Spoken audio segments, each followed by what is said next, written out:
little off this stuff today, getting it together. Had a little craziness. Just want to get everything together. I'm gonna look over here to see that. Pow! We are started. Things are going on. My phone is actually on vibrate, and I've made my lunch for my son, so I don't have to worry about that little note for myself. I leave all these notes for myself, so I know what I'm doing, so I don't do stupid things. Because God knows I'm busy. So even with little notes of telling myself when to go to bed. It sounds silly, but you'd be surprised that it's crazy out there. Poof. So hey, let me introduce myself. I'm Louis Porter Jr. and you're watching Transparency Agenda Daily. Today is the 20th of February. 8 more days and this month is over. And I'm like, wow, this is a very fast month. This has been a very, very fast month of stuff going on. The good news today, the good news is that I have taken my stuff to the accountant, and we will get my accounting stuff. I'll get to deal with that lovely stuff. I'm really appreciative of that. People just kill me. Stupid things, just always stupid things in the internet. I tell you, man, people don't even care. It's just amazing. Whatever. So, with the fun stuff going on and sending myself to the accountant, I had to look at how much money we made and if we're going to be getting money back or if I'm going to get some tax breaks or whatever it's going to be. It's going to be something. It always is, because that's the business we're in. So I decided to talk about this topic because there's something else I was talking about. This weekend, a very good friend of mine, actually, rephrase that. This weekend, two very good friends of mine were discussing a business idea that came up off of something that we were talking about. Non-gaming related, but still something that I wanted to do. Initially, if I'd done it the way initially I planned to do it, it'd be about, honestly, about $60,000 or $70,000 for startup. And I was like, I don't want to risk that. So what's another way I could do this? And I thought of an online component that I could do it, that could make it for much cheaper and still get some money flowing. And then we were just talking back and forth. And she's like, well, how much money would you need to make it really good for you? And I go, well, if I could make $3,000 a month that I actually take home, that'd be great. At that point, I'd be good. And, I said, that'll be an interesting topic, because it's one of those scenarios that people don't really think about until you really get into this and you start thinking, oh, how much money can I make doing PDFs? How much money can I generate doing PDFs? And it's really kind of up to you. There isn't a number per se, what is feasible and what's not feasible. It all depends on, what you're looking to sell and how you sell it is the best way to describe it. Okay, great example. We've got over 600 products we sell. And I sell lots of different stuff, and I try to. I can cover lots of different areas. I have lots of specific niches that are built for certain things. Other things are built for other things. Like, look, I sell Pathfinder, because Pathfinder is one of the more popular systems. I have 5e, but I haven't seen the sales in 5e that people keep talking are there. So I don't really sell a lot of 5e. I specifically sell a lot of PDFs. I focus on PDF sales from day one. I think it's a way to make money, to get started doing it on a weekly basis and generate money quickly. The downside is you really have to go into books. Even looking at it for myself, just this month alone, just comparing my PDF sales versus my book sales, I'm like, I'm leaving a lot of money on the table by not doing book sales. And I really hadn't focused on book sales in years. And because it was just, book sales were just extra cash that come to me. I would do book sales through Amazon, CreateSpace, and I would just put it out there, and it would just come to me. A check would come to me like, oh great, here's a check, and I put it in. I wouldn't think anything of it, but I wouldn't even try to let me super support this. No, it just was money that came to me magically. I worried about the PDF money because I thought that was a lot of good money, and there's a lot of good money in PDFs. Don't get me wrong, but this is a whole game of margins and where you can make your most money on doing the best for you. The best thing for me to do on stuff like selling PDFs is really to sell at a site. Even like RPG Now is a great place to sell. Don't get me wrong. It's the largest place to sell. It's where everyone should sell. But that being said, I've also got to think about, okay, where else can I sell? Where else can I make real money that is really good for me? And RPG Now, since I can sell print there, that can be huge. That can affect a lot of numbers in different ways. But also, selling on your own site. I finally cracked down and decided it was the smart thing to do, because for years I'd always like, oh, it's no big deal. I can convert people. It's not a big deal. It's not a lot of money. And then, I'm getting older. I have kids, and I'm like, okay, what's really going on? Where should I be really selling? Where should I be focusing my sales? And yeah, everybody wants you to focus their sales on their own online locations. But really, if I sell, at my website, I put the link up in the Facebook, it's a huge financial difference to me. It's like, it's in some cases it could be as much as 30-35% back in my pocket, and that's a big difference. I mean, let's just call it like it is. That's a huge difference. So that's something you got to think about when you're selling. And I, for a long time, I kept saying, oh, how do I want to make more money? What's the easiest way to make more money? You put out more product, and you get on kind of the treadmill. But that's not really more like the I can't think of the exercise wheel for a gopher. I wasn't thinking gopher, I was thinking like something else. But you just get stuck on that wheel and you go, go, go, go, go. And you can keep doing that for a long time, and you just put out stuff. I mean, there's certain people who do that. Certain people like to get on that wheel and just go. Every week, I'm going to release something. And every couple of days, I'm going to release something. I don't like that wheel. I did when I was younger, I guess, when I didn't have anything else to do and I was kind of bored. But now, no, I don't want to do that. I want to make products that really inspire me to do cool stuff. That's why we did Neo Exodus. That's why we did Obsidian Apocalypse. That's why we do Infinite Dungeon. I'm not just trying to make product to fill holes for stuff. I want to do stuff that actually inspires me to do stuff. Too many people just want to, I just want to make something. I got to get something out. So I'm going to do, 100 rooms of doors, whatever, it's not for me. That's not for me. That's for them. That's great, but it's not for me. If I'm going to spend my time and effort and do this, I want to do creative things that get me creatively interested. So that's why I do the stuff that I do. Now, don't get me wrong. If you want to make money at this, you're going to have to do products like that. You're going to have to, because the industry is so small. It's a small industry. You're going to have to do products that aren't always specifically things you like to do. I mean, the products I make, I enjoy them thoroughly. They're for me. I make products I would be interested in. Do I think that's a good thing? No, because that can have some problems in the long term. It can have some major effects. That being said, I'm still going to make products I like to make because I like those products. I made New Exodus because I thought fantasy was, God, the Tolkien fantasy sucks. That stuff just sucks. I mean, to me, and this is going to sound whatever. If you take this the wrong way, I'm sorry. I'm not white and I'm not European. So that story doesn't reach me the same way. I know people who are, and it reaches them, and that's great. But that's not the experience how I see fantasy. John, yes. I think 3K take home. I don't mean 3K in sales. I mean 3K take home is a good amount. I mean, let's be honest. We're making games that we love. I'm going to get back to the whole racing in a second. But I think it's a reasonable amount. I think most people can quit their job at that point. $3,000 take home a month. You can walk away from any job and be good. You may not be super good, but I'm working from home at my desk in my underwear. How much is that worth to you? How much is, you can afford medical like that. You can afford, getting yourself. And if you can find a way to do it, or maybe you work a part-time gig, you're pretty much set. Find somebody to get insurance. That's always the killer for your thing, insurance. So for me, fantasy has a very, very specific look and feel that people have identified with, and that's how fantasy is. I think video games have pulled away from that. I think because, thank God, video games have had influences from all of the places and stuff like that. So you get a little more creativity, a little more distinctive look and feel. Tolkien fantasy is World War I, and it's great. It's a great, it was great. I don't see the excitement in it. That's why I built the world I built. My world is very much, and I told you, my world is literally off of World War II. Some of World War I too, but like mostly World War II. And that's kind of the focus we've always done.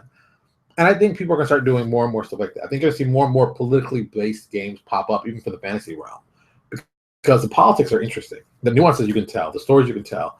Babylon 5 is a great idea. I like the setup of that world, and that really appealed to me. So I wanted to do kind of, obviously, it's Neo Exodus is my fantasy love letter to Babylon 5. And you should have all these nations at war, and there's conflicts happen, and the spying, and then and you can just look, you can cover them up in fantasy with magic just to replace things, and it becomes the same story, just these other accoutrements on top of them. So that's all we're doing, is just trying to find that. So with that, that's how, for me, it gets me excited to make product. That being said, also, I think if you want to be serious about making money, you've got to find ways to make products regularly, and you've got to keep to a budget. Stick to your budget. I don't care what anybody tells you. These people will tell you, well, I need to get paid X amount of dollars. Does it go past your budget? Well, yeah, well, then you can't use them. Stick to your budget. Your budget is king, because so many people make these ideas and they do these things and they're all glorious, and they go out of business a month later because they can't keep up the basic ideas of Your budget is king. Your budget is the most important thing to you. People get stupid with budget. I've seen people do ridiculous things for no other reason, just for their ego. And it's like, oh, it has to be like this. No, it doesn't. Stick to your budget. Pay attention to your budget. You know your art budget is. Well, if you want to find a way to cheat your art budget, get stock art. You find a way to cheat your writing budget, you got to write some of the stuff. Want to figure out a way to cheat your layout budget? Well, you got to do the stuff. You got to find ways to cheat the budget. And then the other part being the price. Getting people to pay for a product that, I put together a product I've sold less than I thought I should. Oh, I should have, but I'm like, oh, people won't pay that much for it. I've always been surprised at the elasticity, good choice words, elasticity of price. And I didn't get into that recently. Well, not recently, but I really didn't get into it until I really started examining how price can affect the look of the professionalism of a product. Yeah, cheap prices sell. Don't get me wrong. Cheap products sell. They always will. Someone will pick it up. But also people are like, I don't know. $2, I don't know. I've always said I don't think a PDF should cost more than $10. I have 2 PDFs that I'm selling for both for $11.99. Neo Exodus and Obsidian Apocalypse. Do they cost that much? Yes. Are they great books? Of course. They're both full color. They're awesome books. Should they cost more than $10? Yes. But I am at the top. $12 for a PDF, I think, is the absolute most that I would want to charge. I see people charging $20 for a PDF. It's like, dude, it's, people say, oh, I say it's light. It's just light. That's what you're selling. People are like, no, it's the time, the effort. Yeah. That's great too. But you don't have to pay for the printing. So most of the money comes back to your pocket. And if you sell direct, from your website, you're going to keep the majority of that. So you can bring the price down and still do well. It's just, you got to find a good place to do it. But, find a price that will make you feel comfortable with the product and feel that, oh my God, we sold it. We got a good price for it. Oh, that's good. And don't undervalue the product, because a lot of people just undervalue products just to try to gain space. I don't believe in doing that. I'm like, if you want to gain space, give the product away for free, or pay what you want on it. Because there will be some people who buy it, like it, and give you money. But I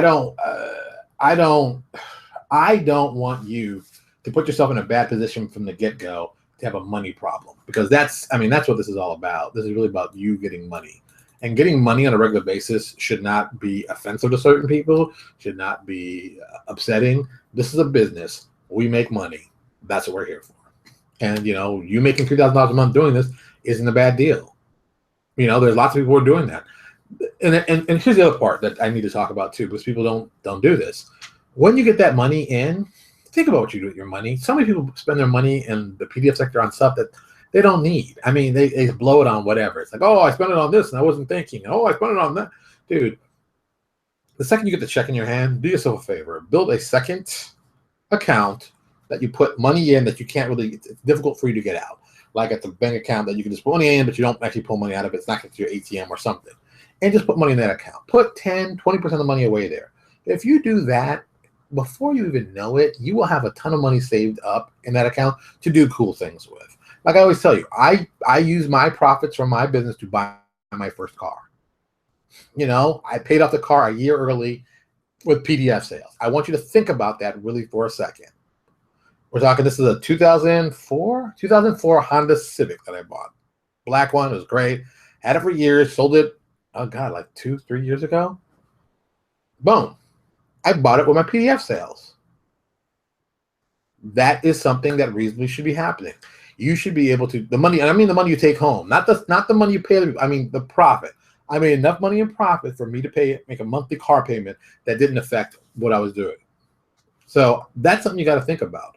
This is the stuff that really needs to get talked about in the industry and never does. We never seem to want to talk about the money. We're always like afraid, if I tell them how much money I make, they might want to get in and take my money, or they'll come out. I don't care what people, look, I don't make enough money in this industry. I want to make more. I will, of course, want to make more. It's money. I want to make more.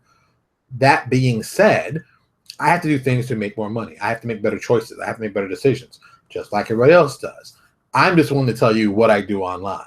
And yes, I really sell at 3 places, but I really focus selling at 1. I need to focus at selling at my main website because yes, it is important. I need to make product that's maybe specifically only for my main website. I believe that's important too. The stuff I sell at RPG Now or Drive Through at D20 PFSRD, Paizo, those are kind of generic that should fit everywhere. But I think very unique, different things should go specifically to your website. I know a project that I've been working on for years that probably I'll only sell directly from my website will be my Zhao Island of Iron and Silk. That's my whole Kung Fu inspired Shaw Brothers influence setting for New Exodus. That one will probably not go into mass.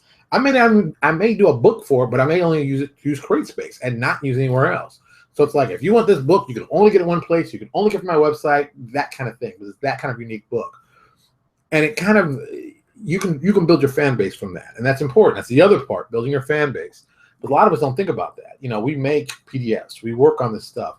You've got to find your own fan base and get them interested in what you're doing.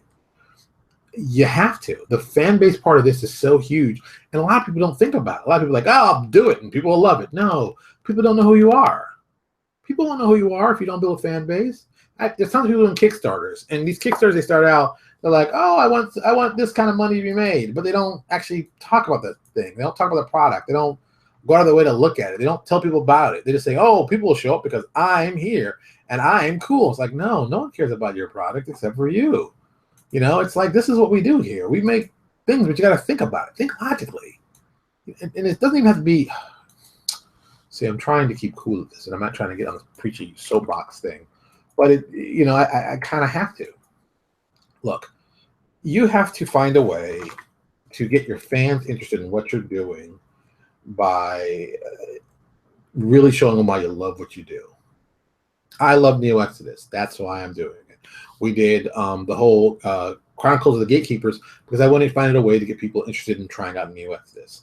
It's a generic adventure that we specifically put in Neo Exodus, and we have elements in there so you can give a taste of it. Oh, it's cool. I like the adventure. Oh, let me see the more Neo Exodus. Boom. And that's all it is. A transitional way for people to try it out. That's it. I'm no genius. Anybody with an IQ of 6 could do it. You should be doing it. Building Iconix. We have Iconix in our setting because, hey, I see a character that looks like me. All of our Iconix basically fit lots of different social, cultural, ethnic memes and norms, and we put them in there. I mean, I don't want to reach to it. I don't feel like reaching like the book tonight, but I when we were making the last group of our characters that were going to be Iconix, one of the characters we did, Morgan Riley. Was it Riley Morgan? Morgan Riley. Riley Morgan. I can't remember. I said, let's make the character very, very nondescript, male, not sure female. I would say androgynous, but I don't think that's a polite term anymore. So if I'm offending someone, I'm not trying to. I wanted the character to be like, if you played someone and it wasn't, you didn't want to play a woman, you didn't play you want to play someone in between, you're not sure. This character was really kind of built in that mindset, and the look of the character has that feel. And I said, I think there's probably gonna be someone who'll be like, oh my God, there's a character that looks like me or feels like me or looks like somebody I know and I can identify with them. And I think that was a good thing. That's why our ranger we did looks the way he did. I mean, I like the concept of, dude, if you're gonna be running around jungles and stuff like that, I don't want to think like forest. I'm thinking jungles. I'm thinking Zulus. And that's the way you have that look. Our summoner, I went for a very Southeastern Asian look. Thailand, Vietnam, that kind of, plus he's got Igu behind him. Yeah, I know it's not Igu, but it's Igu. Let's not kid anybody. It's a big stone ape. It's Igu. So yeah, I mean, I went for that kind of feel. For our anti-paladin, I went very, very Scottish. I have a very good friend of mine. I'm gonna have to tag her in this thing, saying I'm gonna do this one day. Very good childhood friend. She was the inspiration for the character, and I thought it'd be like, oh my God. And so when we made the character, I named it after her, Suzanne, but spelled differently. Yeah, I mean, it's definitely inspired by her. When we did, everything we do, we kind of, I do it because I'm playing out my own personal fantasy in this world, so you all can see it and get excited about it because I'm excited about it. So that's why I build them. That's why it looks that way. That's why it's important. And those characters are more than just the Iconics are more than just look at my world, see these people look the same. And that's right. I believe everybody should do it. Everybody should do it. Everybody. If you're not doing it, you're stupid. I mean that literally. I'm not playing around with you. You're really dumb if you're not making Iconics for your thing. The Iconics will help make you more money because out of the Iconics we did and we built, we try to do stories. And Eric DeB was kind of our first one. He started working on the second one.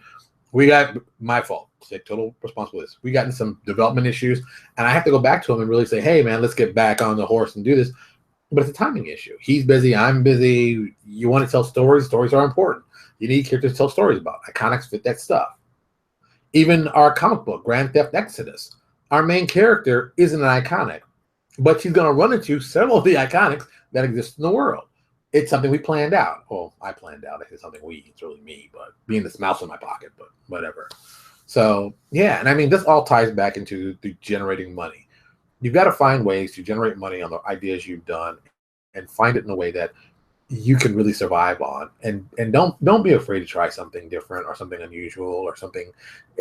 Don't be afraid when people laugh at you. People have laughed at me all my life. You think I care what they say about me?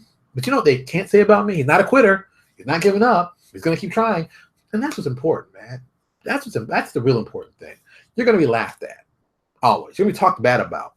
Here's a little story that you'll get really quick, and don't worry about it. Jesus Christ, if you believe in him, and I've told the story before, so if you heard it before, you can fall asleep now. But Jesus Christ was nailed to 2 pieces of wood, and all he said was, "Be nice to each other." You know, I just you're going to be treated badly. Accept it, and then move on. That's all you can do. Okay, John is right. Okay. This is actually a good time. I'll do this real quick because we got a few minutes. Before I do that, I'm gonna do this. This is the important thing. So this link I just put up, of course, is to Cobalt's Kickstarter. If you had not supported this Kickstarter, I'll be very upset because I'm not gonna lie to you. We are like 600 people away, almost close to 600 people away from getting this content. Holy cow, we have to get this content because I have great ideas I'm gonna do with. Oh my god, I have great adventures I have planned to do with Midgard. I have an adventure where we're gonna have our big bad guy Cyrix invade Midgard, grab some of the Gear Force, infect them with a big machine virus, and bring them over. He's like, Lewis, machines will catch viruses. Well, they do in my world, and we're going to call them curses and make it act like a disease. They're not immune to curses. There you go. So we're going to bring them over. We're going to do some cool stuff. We're going to do some traveling back and forth. It's going to be awesome. I don't have a name for it yet, but it's going to be something robo. It's going to be something cool. I mean, it's going to be cool. Come on, man. Come on. It is going to be awesomely cool. So that's why you got to support it. Not for me. This has nothing to do with me. I know Wolfgang. He's a good guy. They're good people. The family, his wife is probably the nicest person I met in Seattle. I must say that. I would say it every chance I get. Very, very, very, very, very, very nice. So support it. Do us a favor. Go out, support it. You're going to appreciate it. All right. Back to this question. Look, I don't always sell everything and everywhere because I don't think it all needs to belong everywhere. I think certain things sell better at certain locations for certain reasons. I don't sell any of my layout stuff anywhere else except on RPG Now. And my own site. No, not even on my own site. Only on RPG Now. I want to start twisting things that will belong in certain spots because I think they sell better. I think the people who like D20 PFSRD do not like my Neo Exodus stuff. I think there's interest, but it's not. The closest thing they found to be interesting was the Machine Smith. That was like a great piece. That sold very well. People liked it, and people got into it. I think John will know better. I think the Protean Scribe is up there. Now I'm checking for myself. I think our Protean Scribe's up there, but it didn't sell as well as. Is it up there? No, it actually isn't. Oh, I thought we put it up there. Maybe that's why it's not selling so well, because Machine Smith is readily available there and sells very well there, sells very well everywhere. I'm amazed how well the Machine Smith sells. I'm still amazed how well it sells. It is probably one of my best-selling products ever. And once again, you can get it for free online at D20 PFSRD, and people still support us. It's crazy. I don't know why. I don't care. It just sells. That's all I care about. See? Sounds horrible, but we're trying to get to $3,000 a month, so we need the sales. I think Protean Scribe has not done as well. I think it's an interesting class. We got another great review on it, which is it's a great class. Don't get me wrong. It's a great class. It's a really inventive class. But I don't think because we didn't give it away, I don't think we got the excitement as much. And I might have to do that just to see, because it's that easy. People getting a chance to try out the product first for free and then coming back to buy it tell you made a good product. You know, like, oh my God, this thing was good. And these people then will go buy other stuff because that's just the way it works. And when they buy more stuff of yours, become bigger fans. And they become your fans, you can sell them more stuff. And then you can do Kickstarters on them, or you can do a Patreon on them, or whatever. But you can get them even more interested in what you're doing. Yes, I know it's very complicated. Yes, it's hard work. Yes, it takes time, but it's worth it. It's so worth it. And it's not that I don't like one guy or the other. I'm not in that. We're not in that kind of love affair. I care about selling, but I pick the right places to sell the right things. If you sell everything everywhere, nothing's unique. You got to find a reason why people want to come to this site. You got to send them a reason to go to that site. You've got to think about that even when you're developing stuff. Here's an idea. This is one of those great ideas. I'm getting hot and sweaty in my own house. So I'm all excited. So, boom. This will be the last thing I'm going to talk about, but I'm over by like 10 minutes. So it's getting crazy. So I always go into GameStop, not because I buy a lot of video games. I go into GameStop to look at marketing. Video game marketing has really gotten an idea, and I've talked about this before, but I think I need to say it again because some of you haven't caught on to this yet because you're not doing it yet. Eventually, some of you will do it and figure it out. When they sell games at GameStop, I'm talking about the major companies. I'm not talking about GameStop itself, but the marketing they do. Look at all the marketing. They have the game itself, and it's all this cool stuff, and then they have pre-release. If you get the pre-release from here, you get this one cool thing that you only get from here. Well, they usually do that at several different locations. Some at Target, some at GameStop, some online, whatever. They don't care. And it's usually something that's like, get a new spear, get a cool little uniform, or get this thing. And it really is just something cool to have. And it's really a great way for them to basically give something new and cool to the fans of their products selling at different locations. Well, look, in RPGs, we really don't do that very often. The closest one that I know that has done that has been me. I did for Chronicles. We did a free adventure for Chronicles. Yes, for Chronicles we did a free adventure. No, see, look at me, I'm getting old already. On Crisis, we did a free adventure. Warning, too late, and that was really to get people interested in the Kickstarter. People played the adventure for I think a month before the Kickstarter happened. And now that we're finishing up with that one. Like, you don't know how close we are. We're going to put that adventure in the book. It's still available. I think it's free. Pay what you want. We're going to put it in the actual book because it's the first adventure that sets it all off for the 3 adventures. Most likely, that I haven't told anybody, and I haven't told Michael, who's probably going to have to watch this. Write this. Sorry, Mr. McCarthy. I abuse him any chance I get. So now's another time I'm going to abuse him. You're going to probably have to write this. We're probably going to do an end piece to all the adventures. It's something I keep thinking about doing. Also, I know because I'm working on the next sequel for Chronicles, which is going to be Wrath of the Gatekeepers. I still want to know if I'm going to add the Midgard section to it. That's the Midgard thing I'm talking about. That will tie in possibly to this, but I got to see. But I got to see if Midgard gets the numbers. If Midgard gets the numbers, we might be able to do it. If not, I got to talk to Wolfgang and all my guys and see what happens here. See how this has spiraled out of control in less than 30 minutes? So here we are. You just got to sit back, think about ways to generate money. Don't let anyone stop you. Be inventive and be interesting. Don't give me anything boring because there's already tons of people doing boring stuff. Don't do another new class. Don't look. I have 2 new classes I did. I did Machinesmith and I did the Protean Scribe, and I think they're like 3 to 4 years apart from each other. I've done 2 races for New Exes. Well, sorry, 2 classes for New Exes, and the Machinesmith was awesome, and the Protean Scribe was awesome. But everybody just makes another class. Oh, I'm doing another class. Oh, I'm doing. People just toss out classes like they're going to out. That's why classes suck. There's too many garbage classes. Don't do garbage classes. Make something unique that's playable in the game that isn't there, that you can't do with an archetype, and you can do it well. Do something cool with it. Make something cool. The Machinesmith is cool because you wanted an artificer. This artificer is much better than the Machinesmith is much better than most artificers you've seen out there. That's why it's cool. Plus, we let you play test it for like 2 months before, so that's why. That class could have been garbage. That class should have been garbage when we first did it. I'm glad I pulled it back, and I was like, I'm not happy with this. And the person took over, did a great job, and I'm always thankful for that. It wasn't that the first writer didn't get it. I just think they weren't in the same mindset I was, and the second writer really got it, and then we got what we got. So, plus giving out the fans, letting fans test it out, only made it better. That's what 90% of this is. Let fans test it out and let them get a chance to experience it. All right, I'm getting out of here. I'm done. I'm like way over time. I guess what happens if you go away for like a couple days and you have a day off today, you can talk about really cool stuff. So yeah, $3,000 a month in RPGs, you can get it. You just got to work hard at it like anything else. And don't be crying me no river. It's not working for you. If it's not working for you, keep trying till it works. And then if it's not working, try something different. Don't be giving me no crappy excuse. Oh, I can't do it. Shut up. I don't care. You better do it. If you don't want to do it, just send your people to me. If you don't want to do it, I'll take care of your customers because I'm good at that. So send them to me. Anybody who doesn't want to make a bunch of money doing this, anybody who doesn't want to become a star of this, just send me your customers. Save yourself the time and let them get with the awesome quality that I'm giving out. See how humble I am? Damn Skippy. All right, everybody, look in the corner, of course. Subscribe to our YouTube. I love doing this. It's like funny to get a look through. Subscribe to our YouTube channel that we always appreciate.